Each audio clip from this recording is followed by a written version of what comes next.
My name is Henry Smith, and I want to tell you the story of how unions began and why workers in Canada joined. We need to travel back to medieval Europe, where most people were peasants, farming land controlled by feudal lords. In England, as early as the 1500s, the lords began to fence off communal lands. This process of enclosures made some peasants into dependent workers who relied almost exclusively on wages. The government always made sure that employers had the upper hand. Restrictions prevented workers from leaving to seek better wages or conditions. Masters and Servants Acts required workers to contract for long periods and made workers' resistance criminal offences. Employers could dismiss workers for many reasons, but workers accused of violating their contract were often arrested and brought before hostile magistrates. Fearing revolt, the government eventually enacted a series of poor laws.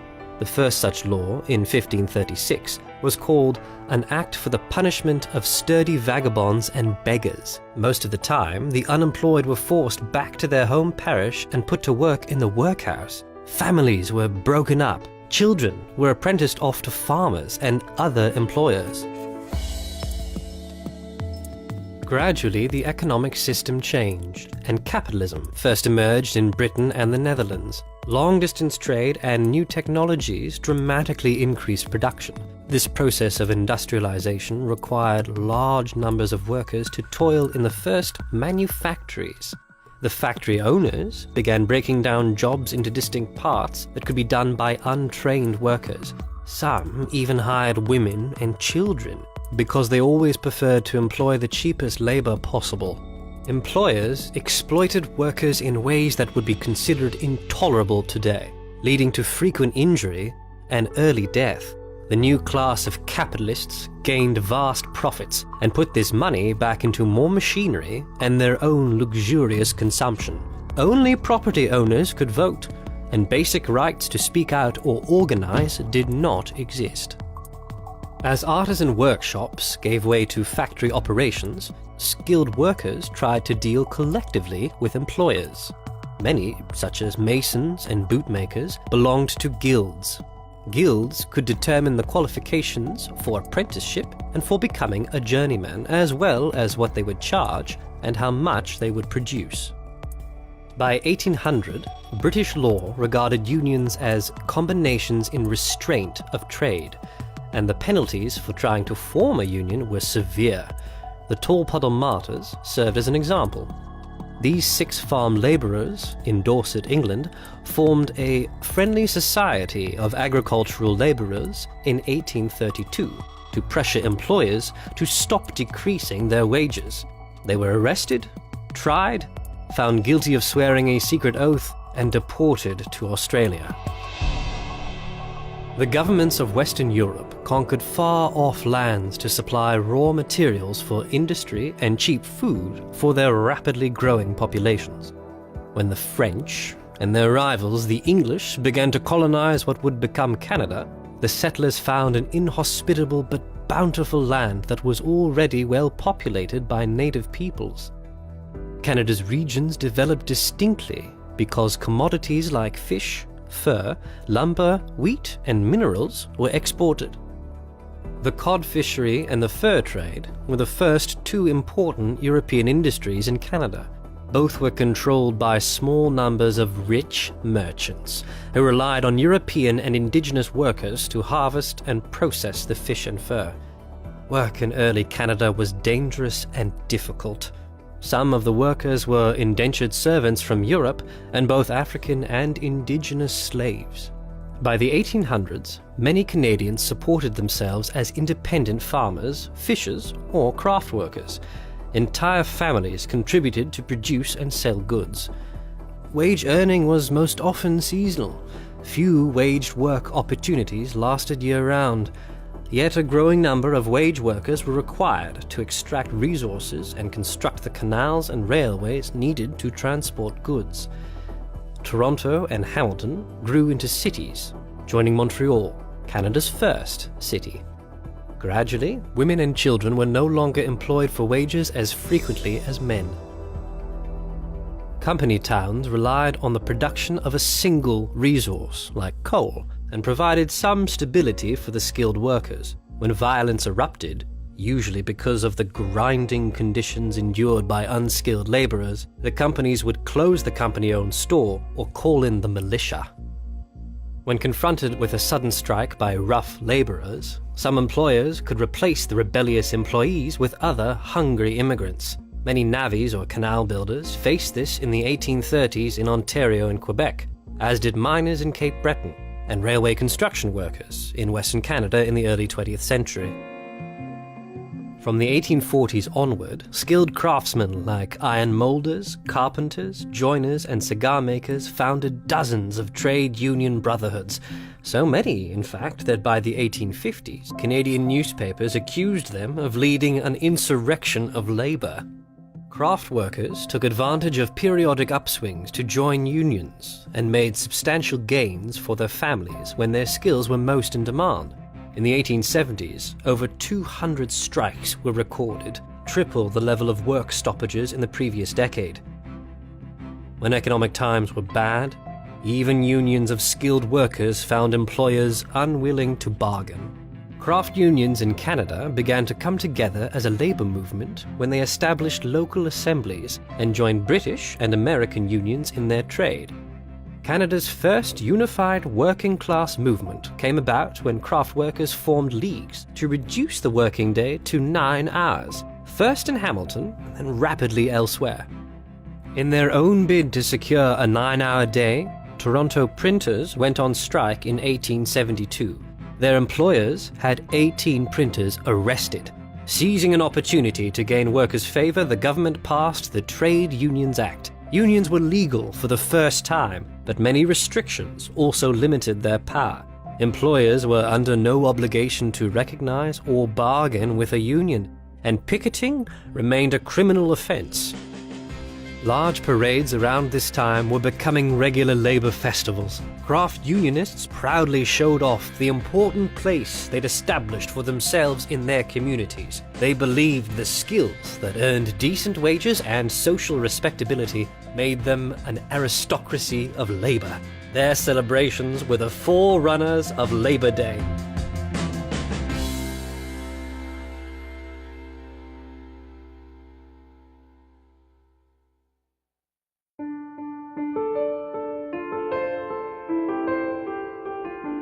My name is Vasil Aliniak, and I have a story to tell you about industrial unions and workers in Canada for almost 100 years since Confederation. Our lives were forever transformed by factories, which grew and spread because the railway linked distant communities and opened markets. At first, craft unions flourished. They resisted employers' efforts to destroy apprenticeships and control the labor process. New types of skilled workers, like machinists and locomotive engineers, eagerly formed unions. But they put up walls around each trade to keep out competitors, and the great majority of workers were still excluded from the modest gains achieved by skilled working men. This set the stage for the Great Upheaval.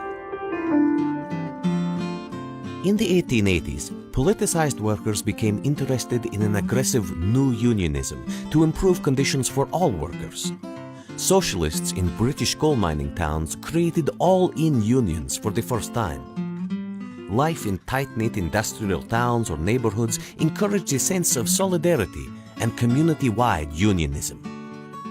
The Knights of Labor were one of the first unions to organize the unskilled and include women and black workers. They promoted the ideal of the honest working man. Established in the United States, the Knights quickly spread through Ontario, Quebec, and British Columbia, forming almost 450 local assemblies. Their success so concerned the government, it was one reason for appointing the Royal Commission on the Relations of Labor and Capital in 1886. The new unions faced many obstacles. First, craft unions expelled their own members if they also joined an industrial union. Secondly, employers could easily fire employees suspected of organizing a union. And of course, governments and courts frequently intervened in labor conflicts on behalf of employers to protect the so-called industrial peace. Even the Industrial Disputes and Investigation Act of 1907 did little to redress the power imbalance between unions and employers. Nevertheless, early industrial unions were able to extract some concessions. Unionized coal miners, for example, forced employers and the state to make their occupation less murderous. Many workers also joined or supported socialist or labor parties, which were increasingly successful in electing their own candidates. Still, others doubted meaningful reform could be achieved through the ballot box and turned instead to ideas of revolution. The industrial workers of the world aimed to unify all workers into one union to overthrow the capitalist system. The Wobblies, as they were called, rapidly gained support in Western Canada. Fearful of the IWW's commitment to free speech and direct action, employers and the government recruited labor spies and vigilantes, and would arrest or simply murder Wobblies. When the Great War erupted, many workers made a bloody sacrifice on Europe's battlefields. Joining the military meant, among other things, earning a steady wage. Failing to entice enough recruits, the government conscripted more. Conscription angered many workers. They resented wartime profiteering and their bosses' unwillingness to recognize unions. Prices rose faster than wages. More than 400 strikes erupted in 1919, prompting a worried government to establish another inquiry, the Royal Commission on Industrial Relations. The Winnipeg General Strike and sympathy strikes like it symbolized this great labor revolt. Delegates at the Western Labor Conference in Calgary formed the One Big Union and sent fraternal greetings to comrades in the newly formed Soviet Union. The 1920s did not roar for working-class families. Many were unemployed and at least half were poor, struggling constantly for food, shelter, and clothing. It was a period of retreat for organized labor. Most employers took advantage of the downturn to fire troublemakers, roll back wages, and install company unions. A minority of large companies implemented welfare schemes and joint labor management councils to co-opt workers and secure workplace harmony. By 1929, untrammeled capitalism led to a spectacular market crash. A decade of depression ensued. About 1 million Canadians were unemployed, or 1 in 4 workers. Many left home to scavenge, and single men were sent to work camps. Unemployed workers organized the On to Ottawa Trek, a cross-country march starting in Vancouver that the RCMP violently disbanded in Regina. Poverty and despair increased the appeal of radical politics, and workers embraced new political parties. The Communists organized the unemployed and families on relief. The Cooperative Commonwealth Federation would eventually form the first socialist government in North America when Tommy Douglas became Premier of Saskatchewan.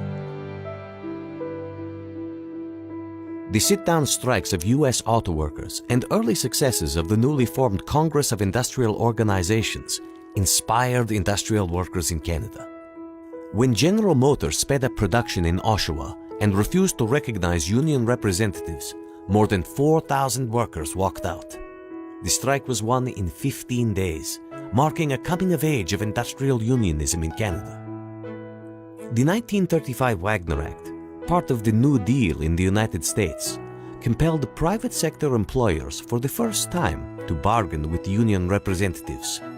Some Canadian provinces followed suit, including Alberta in 1938. But it was not until 1944, when the federal government declared Privy Council Order No. 1003, that a new regime of compulsory collective bargaining began to affect all of Canada.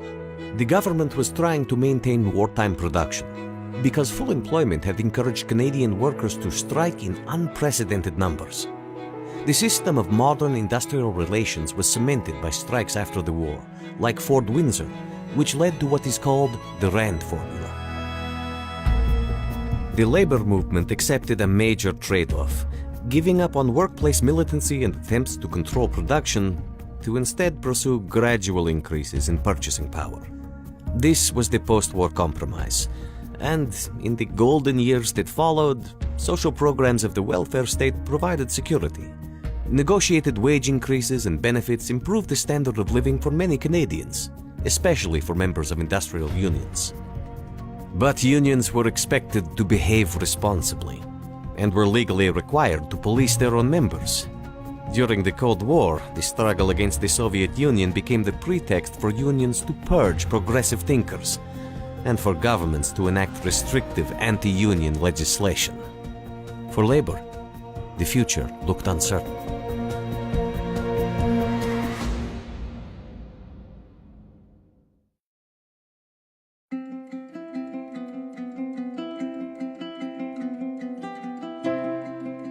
Hi there, my name is Chantel Turgeon, and I have a story to tell you about how government employees came to think of themselves as workers and surged to the forefront of Canadian labor.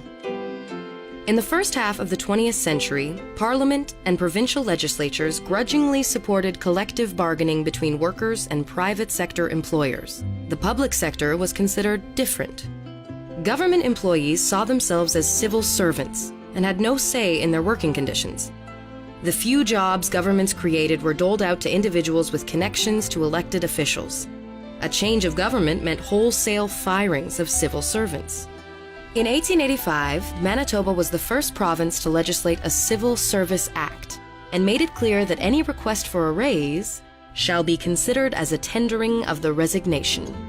The view that public sector workers were servants persisted for decades. As late as 1964, Quebec's premier proclaimed, "The Queen does not negotiate with her subjects." Post offices were among the earliest public services to organize. The wages of letter carriers failed to keep up with rising costs of living. They were not awarded even a single salary increase for 30 years.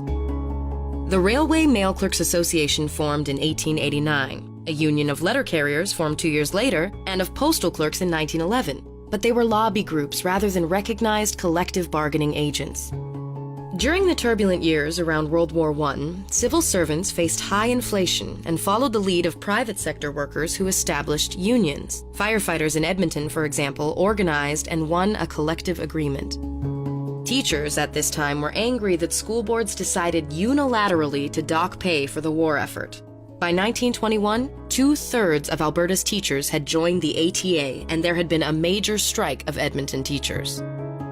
Governments were typically intolerant of strikes and reacted harshly, especially against those it considered instigators. In 1924, a national strike of postal workers was broken by wholesale dismissals. Police who struck in Quebec and in Toronto met the same fate. Such firings set an example and helped discipline the remaining workers.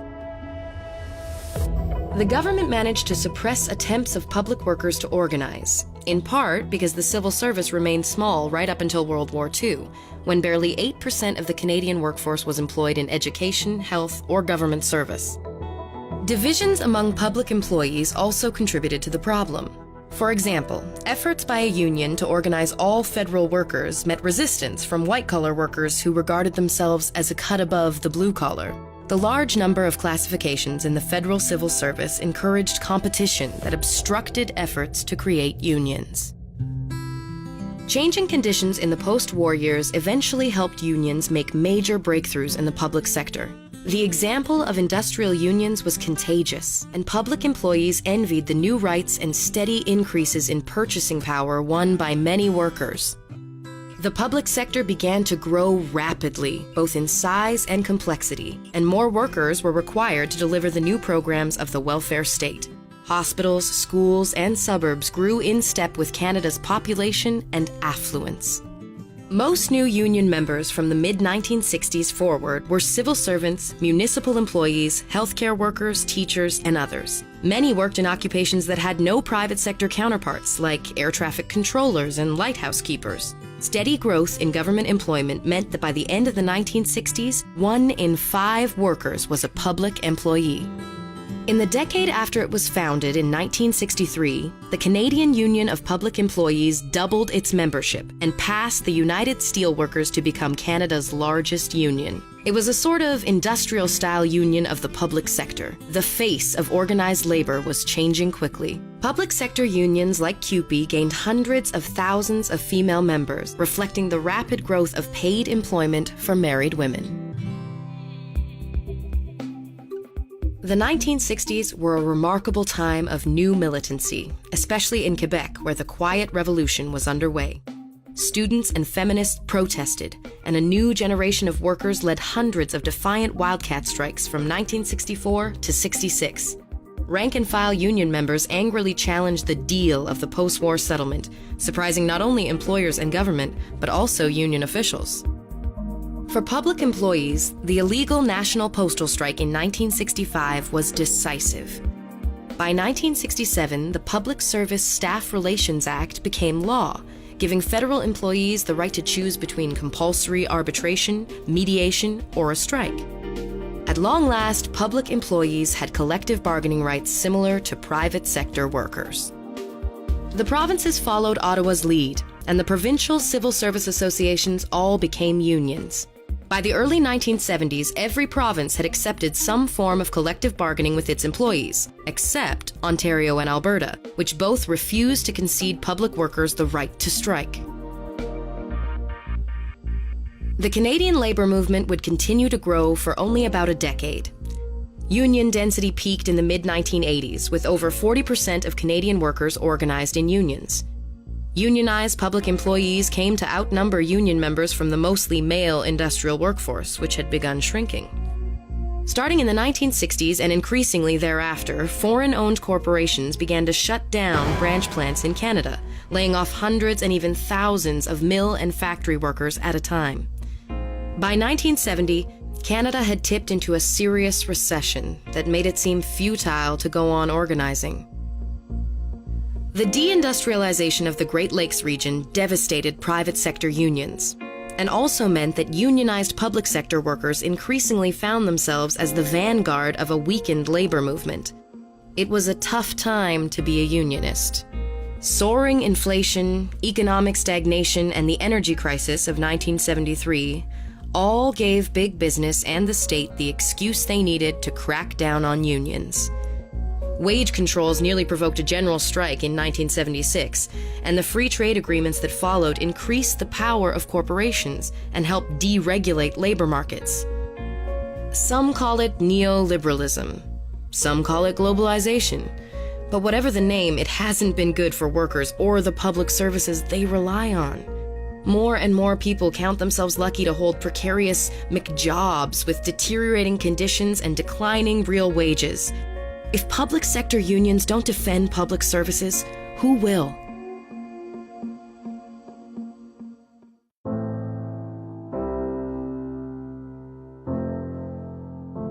I'm Sophie Guinnessio, and I want to tell you about the history of some of the most marginalized workers in Canada and their important struggles for fairness and inclusion. Workers have always been diverse, but many unions ignored the needs of some people, like Indigenous, immigrant, women, or lesbian and gay workers. Early on, only people considered radicals grasped important ideas now generally accepted, like organizing all workers and fighting to improve conditions for everyone. Since time immemorial, First Nations people lived off the land and shared what they produced. They made crucial contributions to our economy that have largely been ignored due to persistent negative stereotypes. Indigenous technology helped the first European explorers and settlers to survive. First Nations participation in the fur trade made possible the very earliest accumulation of wealth here. Some ran cottage industries and were independent producers. But by the 1850s, more worked for wages, especially in resource extraction industries in British Columbia. In the late 19th and early 20th centuries, some Indigenous people joined unions or supported the strikes of other workers.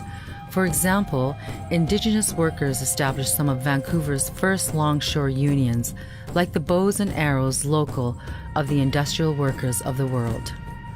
On the prairies, the Métis were exploited as a cheap source of agricultural labor. When the Red River Colony attempted to establish its own government, the military violently crushed their leaders. In 1876, the Indian Act consolidated previous ordinances that aimed to assimilate First Nations and destroy their cultures, using residential schools, reserves, and other means. First Nations people gradually lost access to subsistence resources, and racism limited their success in the wage economy. A cycle of economic inequality became entrenched. Corporations often only invested in Indigenous communities when promised low wage rates. When they closed operations, these communities were left to deal with contaminated soil and water. Today, the Indigenous population is growing and becoming an increasingly important part of the labor force. Some unions have understood this and begun to organize Indigenous workers. Powerful individuals ensured that a sense of Britishness and whiteness defined the dominant Canadian identity. Workers different than British Canadians faced unfair treatment. For French Canadian workers, class exploitation occurred together with cultural linguistic oppression. Because Anglophones dominated Quebec's economy, many workers embraced nationalism and fought for sovereignty. Immigration policies in Canada favored immigrants from Britain, the US, and Northern Europe to maintain the whiteness of Canada. Head taxes kept out unwanted Chinese workers, and the 1910 Immigration Act made race a restrictive legal category. Exceptions were made when there was a shortage of cheap labor. Ukrainians, Poles, Italians, and others all came to build new lives for themselves, and in doing so, they helped build Canada. In the 1960s, restrictions were relaxed, and many workers of color from previously excluded countries in Asia, the Caribbean, and Latin America began to immigrate here. They faced challenges still familiar to immigrants today, including discrimination at work and in all areas of life, such as finding housing. Until at least World War II, most unions treated newcomers as a threat. Craft unions drove workers they deemed unacceptable out of their occupations and included race restrictions in their constitutions. Racialized workers have responded to discrimination in various ways. They sometimes open small businesses like laundries or restaurants and form their own unions, fighting for fairness, inclusion, and for their own rights.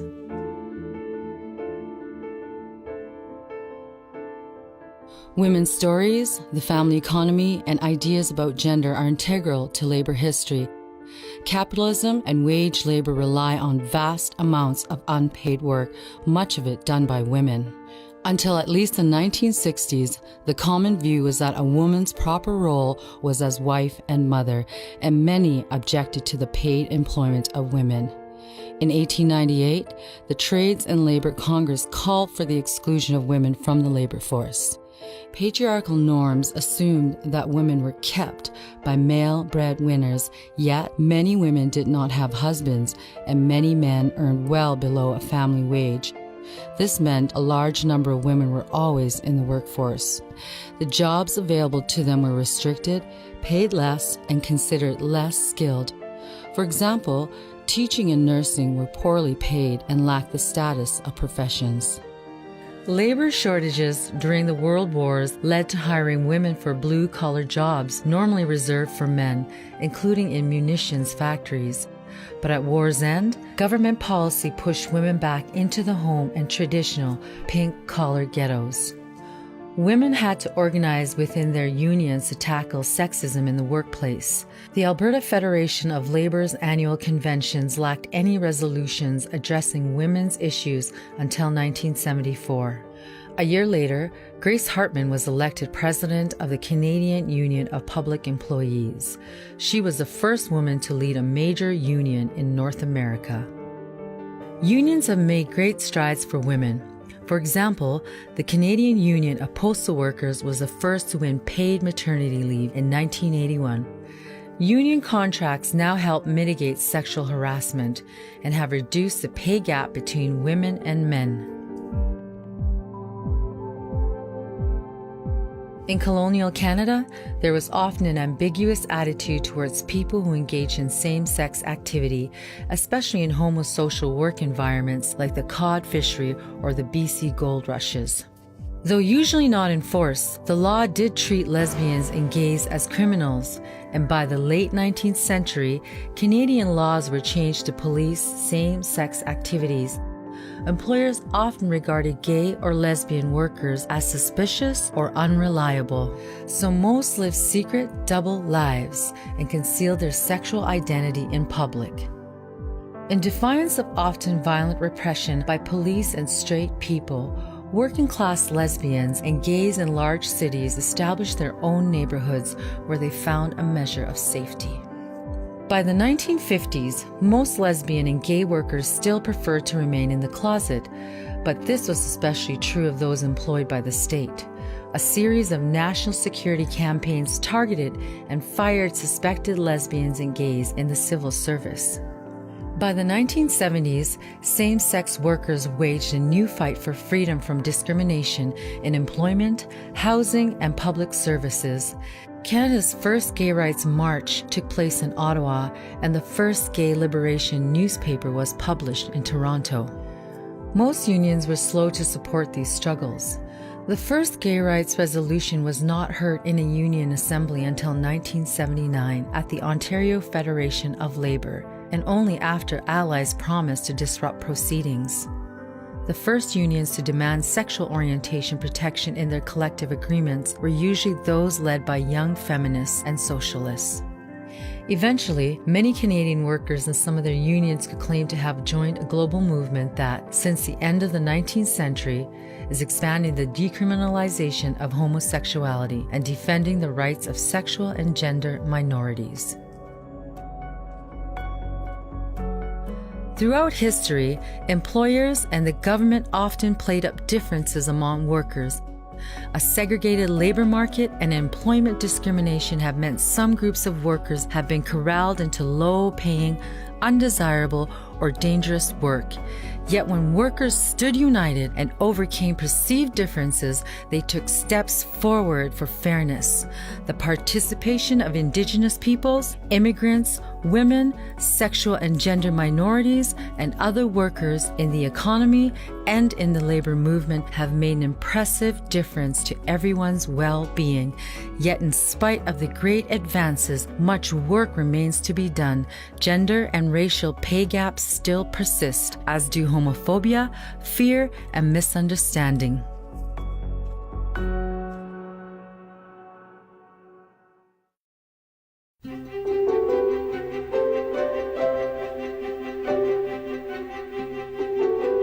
My name is Sarah Ocampo. In my spare time, I volunteer for my union's History and Archive Committee. I want to tell you about fun ways to learn history and about why preserving and sharing your own story matters. History is usually recorded from a perspective that serves the interests of rich, powerful individuals by recounting famous exploits and a narrow view of how public events were shaped. Much historical writing has ignored the presence of working-class people, women, natives, and other oppressed groups. Workers have always understood that to advance their interests, they would need to take matters into their own hands. In the 1800s, unions began to publish their own newspapers because the owners of the first printing presses were unsympathetic towards workers. Similarly, workers today more than ever are actively preserving and sharing their own stories. They are rediscovering the people's history and uncovering their role in building and running this country. If workers don't record history, they risk being left out of it or recast in inaccurate roles.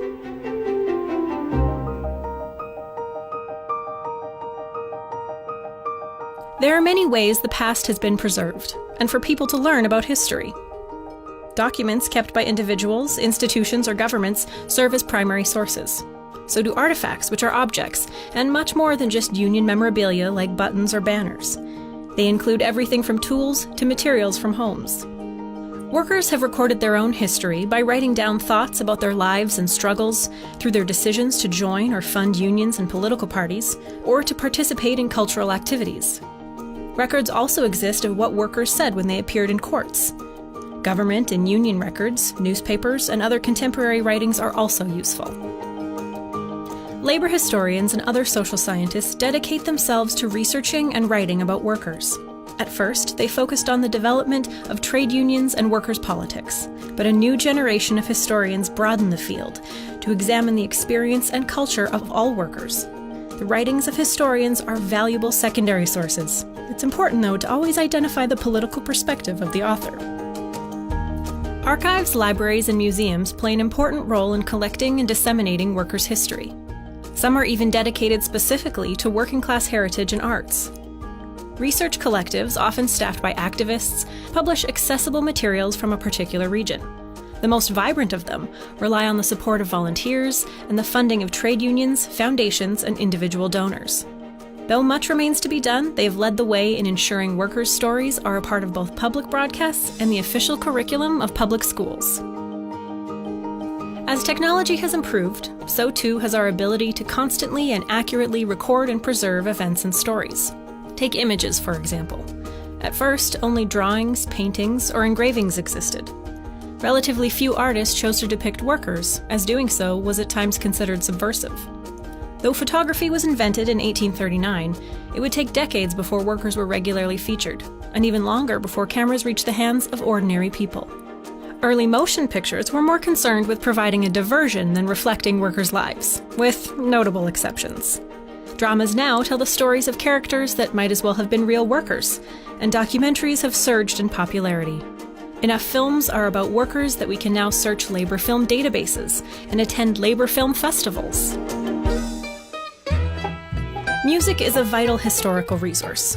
Some musicians and new media specialists develop video ballads to retell workers' stories. Others have reinterpreted and recorded folk or protest songs, and many perform at working-class music festivals. Some novels have been written as historical fictions, and the roots of labor history graphic novels can be traced to a tradition of activist and underground comics that emerged in the late 19th century. Many political cartoons used by unionists to communicate left politics are now artifacts in and of themselves. Workers can sometimes find their history by watching stage plays and theater, or by following walking tours. It is up to workers themselves if public monuments, murals, and place names are to reflect their lives. Every community has a working-class history worthy of its own tour. In the information age, incredible advances in computing have made a tsunami of digital resources available. Personal computers and smartphones also mean that workers record their history in new formats, like emails, blogs, and messages on social media accounts. Creative specialty websites now curate historical information, collecting digitized documents with a view to making the sentiments and struggles of workers more accessible. Unions have also established microsites that preserve and share the stories of their members. Perhaps one of the most important technological advances for preserving labor history occurred in the early 1950s, when recording on magnetic tape came into general use. Tape enabled people to conveniently record oral histories, that is, accounts of the past by word of mouth. For the first time, workers' voices could be heard directly, and interviews with ordinary people began to form the basis of social, community, and even union histories.